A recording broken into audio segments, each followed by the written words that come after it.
can't neuroimaging be used for clinical diagnosis of ADHD? Because at this point, it can't. No one has been able to accurately classify cases of ADHD relative to typical cases using these methods in clinical practice or even in research. So why is it? I mean, after all, we got all of these research studies showing lots of differences between ADHD groups and typical groups on all of these various scanning devices. So why can't we use it for clinical practice? Well, here's why.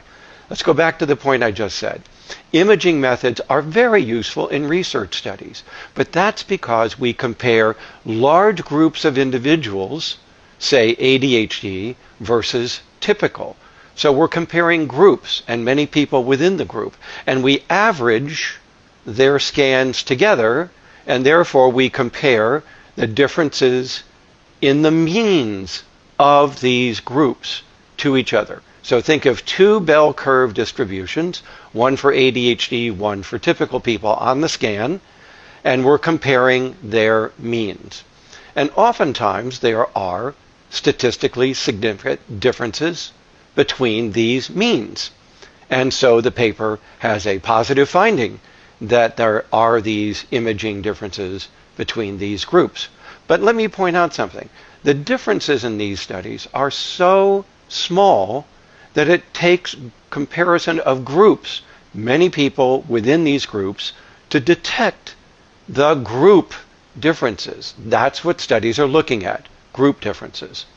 What clinicians are looking at is how a single individual differs from other typical individuals. So clinicians are comparing and classifying cases, not comparing two groups on average differences. The neuroimaging is not useful in clinical practice because the differences from typical people are rather small. If we look at brain volume of the cortex, let's say, it's about 3 to 5% smaller in people with ADHD than in typical people.